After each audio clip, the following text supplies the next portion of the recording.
തീർച്ചയായിട്ടും ഒരു ടർബലൻറ്റ് വേൾഡ് ഓർഡറിലാണ് നമ്മളിപ്പോൾ നിൽക്കുന്നത്. വല്ലാതെ കുഴഞ്ഞു നിൽക്കുന്നൊരു സാഹചര്യമാണ്. ഉക്രൈൻ യുദ്ധത്തിൽ റഷ്യയ്ക്ക് ഒരുപാട് തിരിച്ചടി ഒരു ഭാഗത്തുണ്ടായി. മറുവശത്ത് ഇസ്രയേലിൻ്റെ സമരം പോർമുഖങ്ങൾ കൂടുതലായി രംഗം പ്രവേശനം ചെയ്യുന്നുണ്ട്. അതുകൊണ്ട് തന്നെ ഇറാനുമായിട്ട് സംഘടന ഉണ്ടാകാനുള്ള സാധ്യതയുണ്ട്. ഹമാസ് ഒരുപക്ഷെ ആഗ്രഹിച്ചതും ഇസ്രയേലിന് കൂടുതൽ ശത്രുക്കളുടെ ആക്രമണം ഉണ്ടാകട്ടെ എന്നുള്ളതായിരിക്കാം. അതുകൊണ്ടായിരിക്കാം സൗദി അറേബ്യയുമായിട്ട് ഒരു സംഘടന വരട്ടെ എന്ന് ഹമാസ് ആഗ്രഹിച്ചത്. ഇപ്പോൾ തീർച്ചയായിട്ടും ഇറാനുമായിട്ടൊരു സംഘടന ഉണ്ടാകട്ടെ എന്ന് ആഗ്രഹിക്കുന്നത്. ഇറാനിലെ സന്ദർശനം നടത്തിയ അവിടുത്തെ വൈസ് പ്രസിഡന്റിനെ ആക്രമിച്ച് ഇസ്രയേലി പോരാളികൾ അദ്ദേഹത്തെ കൊന്നതിന് ശേഷമാണ് ഈ സംഘടനം, ഈ ബന്ധങ്ങൾ കൂടുതൽ വഷളായത്.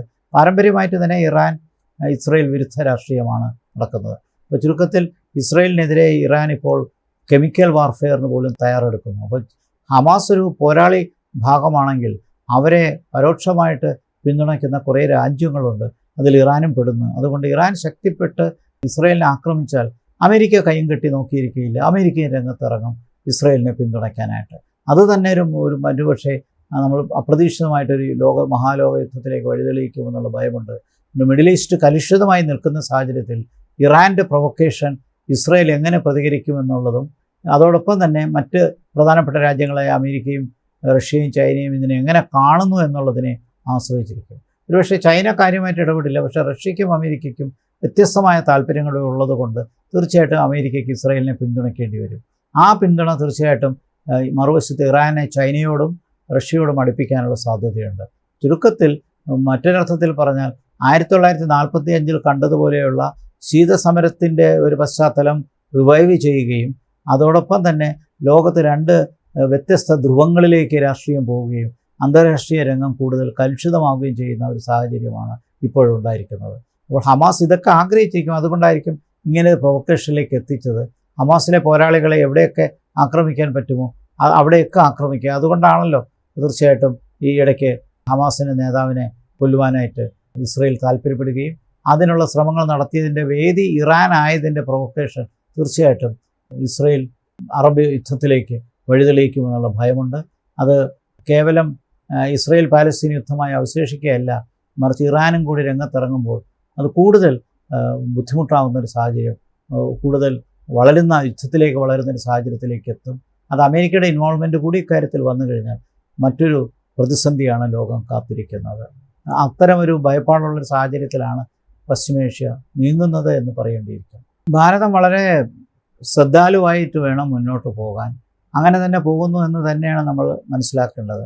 പ്രത്യേകിച്ച് നമ്മൾ ചേരിചേരാ നയം ഇന്നത്തെ പുതിയ സാഹചര്യത്തിൽ സ്ട്രാറ്റജിക് ഓട്ടോണമി എന്നുള്ള നയത്തിലാണ് നമ്മൾ നിൽക്കുന്നത്. ഒരു ചേരിയിലും ചേരാതിരിക്കുക, പ്രധാനമായും അമേരിക്കയുടെ ചേരിയിലോ റഷ്യയുടെ ചേരിയിലോ ചേരാതെ ശീതസമരത്തിൻ്റെ പങ്കാളിയാകാതെ നിൽക്കുകയും അതേസമയം പ്രതിസന്ധി വരുന്ന സമയത്ത് ഏതെങ്കിലും ഒരു വിഭാഗത്തെ പിന്തുണയ്ക്കേണ്ട സാഹചര്യം വന്നാൽ അത് സഹായിക്കുകയും ചെയ്യും. ഇത് പണ്ട് മുതലും ഉണ്ടായിരുന്നതാണ്. കാരണം റഷ്യയുമായിട്ട് അന്നത്തെ സോവിയറ്റ് യൂണിയനുമായിട്ട് ഒരു കരാറ് തന്നെ നമ്മൾ 72 ഉണ്ടായത് ഇതിൻ്റെ പശ്ചാത്തലത്തിലാണ്. ഇപ്പോഴത്തെ പശ്ചാത്തലത്തിലാകട്ടെ നമുക്ക് പ്രത്യേകിച്ച് ആഗോളീകരണത്തിന് ശേഷം അമേരിക്കയുമായിട്ട് നമ്മൾ പല കാര്യങ്ങൾക്ക് അടുത്തു വന്നു.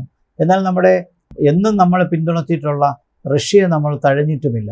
അപ്പോൾ റഷ്യ വിരുദ്ധ നയമെടുക്കാതെ അമേരിക്കയും വെസ്റ്റേൺ കൺട്രീസുമായിട്ട് പാശ്ചാത്യ രാജ്യങ്ങളുമായിട്ട് നല്ല ബന്ധം പുലർത്തുകയും ചെയ്യുന്ന ഒരു ബാലൻസിങ് ആക്റ്റാണ് നമ്മൾ ചെയ്തിരുന്നത്. ആ ബാലൻസിങ് ആക്ട് ഇനിയും തുടർന്നേ പറ്റൂ. കാരണം നമുക്ക് റഷ്യയുടെ സഹായം വളരെ ആവശ്യമാണ്. പ്രത്യേകിച്ച് നാച്ചുറൽ ഗ്യാസ്, ഓയില്, അതോടൊപ്പം തന്നെ പ്രതിരോധ രംഗത്തുള്ള സഹായം, ഇത്തരം കാര്യങ്ങൾക്കൊക്കെ റഷ്യ എന്നും ഇന്ത്യയെ സഹായിച്ചിട്ടുണ്ട്. ഇപ്പോഴത്തെ ഉക്രൈൻ യുദ്ധത്തിൻ്റെ പശ്ചാത്തലത്തിൽ വളരെ വില കുറഞ്ഞ രീതിയിലാണ് നമുക്ക് ഓയിലും മറ്റും റഷ്യ തരുന്നത്. അപ്പോൾ റഷ്യയെ നമുക്ക് ഒരിക്കലും ഉപേക്ഷിക്കാൻ പറ്റില്ല. റഷ്യ നമ്മുടെ ഒരു സഖ്യകക്ഷിയായി തന്നെ ഒരർത്ഥത്തിൽ സാങ്കേതിക തലത്തിലൊരു സഖ്യകക്ഷിയായി തന്നെ നിൽക്കാനുള്ള സാഹചര്യം ഇനിയുമുണ്ട്. മറുവശത്ത് അമേരിക്കയെ നമുക്ക് പിളക്കാൻ പറ്റില്ല. കാരണം ആഗോളീകരണ പശ്ചാത്തലത്തിന് പുറമെ ഇപ്പോൾ നമ്മുടെ പ്രവാസി ലോകം തന്നെ എത്രത്തോളം പാശ്ചാത്യ രാജ്യങ്ങളിലുണ്ട്, അമേരിക്കയിലുണ്ട്. ഇനിയും അത്തരം ബന്ധങ്ങളുണ്ട്. പിന്നെ സാമ്പത്തിക രംഗങ്ങളിൽ അമേരിക്കയ്ക്ക് എന്നും ഇന്ത്യ ഒരു മാർക്കറ്റാണ്. ഇന്ത്യയുടെ ഗുഡ്സ് അമേരിക്കയിലേക്ക് പോകുന്നത് പോലെ തന്നെ. അപ്പോൾ ചുരുക്കത്തിൽ ഇന്ത്യയുടെ ഡിഫൻസ് കേപ്പബിലിറ്റി, ഇന്ത്യയുടെ എനർജി കേപ്പബിലിറ്റി, എക്കണോമിക് പ്രോഗ്രസ്, ഇതെല്ലാം അടിസ്ഥാനപ്പെടുത്തിയിരിക്കുന്നതിനകത്ത് നമുക്ക് എല്ലാ രാജ്യങ്ങളെയും നമുക്ക് ഒരു ബാലൻസിങ് ആക്റ്റിൽ കൂടി സൗഖ്യമായ രീതിയിൽ കൊണ്ടുപോയാലേ പറ്റൂ. അതല്ലാതെ ഈ രണ്ട് വിഭാഗത്തിൽ ഏതെങ്കിലും ഒരു ചേരിയിൽ നിന്നാൽ നടക്കത്തില്ല. അതുകൊണ്ട് തന്നെ നമ്മൾ നേറ്റോയുടെ ഭാഗമാകുന്നില്ല, റഷ്യയുടെ ഭാഗമാകുന്നില്ല. എന്നാൽ ഈ രണ്ടുപേരുടെയും ഗുണം കിട്ടുന്ന രീതിയിലുള്ള ഒരു ബാലൻസിങ് ആക്റ്റാണ്. ഇതിനെയാണ് നമ്മൾ സ്ട്രാറ്റജിക് ഓട്ടോണമി എന്ന് പറയുന്നത്. അതുകൊണ്ടാണ് നമ്മൾ ഉക്രൈൻ യുദ്ധത്തിൽ റഷ്യയെ വല്ലാണ്ട് പറയാതെ നിൽക്കുന്നതും ഐക്യരാഷ്ട്രസഭയിൽ റഷ്യയെ അങ്ങനെ ഒറ്റപ്പെടുത്താൻ നമ്മൾ ശ്രമിക്കാത്തത്. ഇതോടൊപ്പം തന്നെ ഇസ്രായേൽ യുദ്ധത്തിൽ ഹമാസ് ആക്രമണകാരിയാണെന്നുള്ള ശക്തമായ നിലപാട് നമ്മൾ എടുക്കുകയും അതോടൊപ്പം ആ നിലപാടെടുക്കുന്നതോടൊപ്പം തന്നെ ഇസ്രായേൽ കുറച്ചുകൂടി ജനാധിപത്യപരമായിട്ട് ഇത്തരം കാര്യങ്ങൾ കൈകാര്യം ചെയ്ത് പശ്ചിമേഷ്യയിലെ പ്രശ്നങ്ങൾ തീർക്കണമെന്ന് നമ്മൾ ഇസ്രായേലിനെയും സ്വാധീനിക്കാൻ ശ്രമിക്കുന്നുണ്ട്. അപ്പോൾ ഈ ചുരുക്കത്തിൽ ഇസ്രായേലുമായിട്ട് നമുക്ക് പല ബന്ധങ്ങളുണ്ട്. ഈ ബന്ധവും നമുക്ക് ആവശ്യമാണ്. ഇറാനുമായിട്ട് നമുക്ക് നല്ല ബന്ധങ്ങളുണ്ട്. അപ്പോൾ ഇറാനുമായിട്ട് എനർജി രംഗത്തും ഓയിൽ രംഗത്തും ന്യൂക്ലിയർ രംഗത്തുമൊക്കെ ചില ബന്ധങ്ങളുണ്ട്. അപ്പോൾ ഇതൊന്നും നമുക്ക് കളയാൻ പറ്റത്തില്ല. പ്രത്യേകിച്ച് നമ്മുടെ പ്രവാസി ലോകം ശക്തിപ്പെട്ട് ഒരുപാട് ആൾക്കാർ ലോകത്തെമ്പാടും ജോലി ചെയ്യാൻ പോകുമ്പോൾ ഇത്തരം രാജ്യങ്ങളുമായിട്ടുള്ള ബന്ധങ്ങളെല്ലാം വേണം. ചുരുക്കത്തിൽ കലുഷിതമായ വളരെ ഡിസ്റപ്റ്റീവായ ഒരു വേൾഡ് ഓർഡറിലേക്ക് നമ്മൾ പോകുമ്പോഴും നമ്മൾ ഇപ്പോഴെടുത്തിരിക്കുന്ന നിലപാട് തന്നെയാണ് ഏറ്റവും നല്ലത്. പ്രത്യേകിച്ച് ഒരു ഡയറക്ഷനിൽ ചെന്ന് വീഴാതെ, എന്നാൽ അതിൻ്റെ മെറിറ്റ് അനുസരിച്ച് ഓരോ കാര്യത്തിനും എടുക്കുന്ന നിലപാട് നമ്മൾ ശക്തമാകുന്നു. ഇപ്പോൾ ഉക്രൈൻ യുദ്ധത്തിൽ റഷ്യയെ വിമർശിക്കേണ്ട ഭാഗത്ത് വിമർശിക്കുന്നുണ്ട്, അതേസമയം ഒരു കോംപ്രമൈസിൻ്റെ ആവശ്യത്തെക്കുറിച്ച് പറയുന്നുണ്ട്. മിഡിൽ ഈസ്റ്റിൽ നമ്മൾ എന്നും നമുക്ക് പശ്ചിമേഷ്യയിൽ നമുക്കൊരു നിലപാടുണ്ട്, ആ നിലപാടിൽ മാറ്റമില്ല. അപ്പോൾ അതുകൊണ്ട് തന്നെ ഇസ്രയേലിന് നമ്മളെ തള്ളി പറയാൻ പറ്റത്തില്ല. അതേസമയം പാലസ്തീനുമായിട്ടുള്ള പരമ്പരാഗതമായ ബന്ധങ്ങളിൽ നമ്മൾ ഉറച്ചു നിൽക്കുകയും ചെയ്യുന്നു. അപ്പോൾ ഈ പശ്ചാത്തലത്തിൽ ലോകത്തുള്ള രാജ്യങ്ങളുമായിട്ട് പ്രത്യേകിച്ച് ഭാരതം വളരാൻ ആഗ്രഹിക്കുന്ന ഒരു സാഹചര്യത്തിൽ അടുത്ത 10 വർഷത്തിനുള്ളിൽ തീർച്ചയായിട്ടും ലോകത്തിലെ മൂന്നാമത്തെ സാമ്പത്തിക ശക്തിയെ മാറാൻ ആഗ്രഹിക്കുന്ന സാഹചര്യത്തിൽ നമുക്ക് എല്ലാവരെയും വേണം. അതേസമയം നമ്മുടെ ഒരു ഐഡൻറ്റിറ്റിയും നമുക്ക് നിലനിർത്തണം. അപ്പോൾ ഇന്ത്യയുടേതായൊരു ഒരു ഡിസ്റ്റിങ്ക്റ്റ് ആയിട്ടുള്ളൊരു ഫോറിൻ പോളിസി ഐഡൻറ്റിറ്റിയിലാണ് നമ്മൾ നിൽക്കുന്നത്. സ്ട്രാറ്റജിക് ഓട്ടോണമി എന്നാണ് നമ്മളതിനെ വിശേഷിപ്പിക്കുന്നുണ്ട്. ഇന്നത്തെ ലോകത്ത് നമുക്ക് വെസ്റ്റേൺ വേൾഡും വേണം, അതോടൊപ്പം നോൺ വെസ്റ്റേൺ വേൾഡും വേണം, അതോടൊപ്പം റഷ്യ ഉൾപ്പെടെയുള്ള മേഖലയുള്ള രാജ്യങ്ങളുമായിട്ട്. കാരണം ഇവരുമായിട്ടുള്ള ഒരുപാട് കാര്യങ്ങളുള്ള ബന്ധങ്ങൾ അത് നിലനിർത്തിയാൽ മാത്രമേ നമുക്ക് മുന്നോട്ട് പോകാൻ പറ്റുള്ളൂ. നമ്മുടെ അയൽപ്പക്കം വളരെ കലുഷിതമാണ്. നമ്മൾ അതിനെക്കുറിച്ച് നേരത്തെ തന്നെ ചർച്ച ചെയ്തതാണ്. South Asia കലുഷിതമാണ്.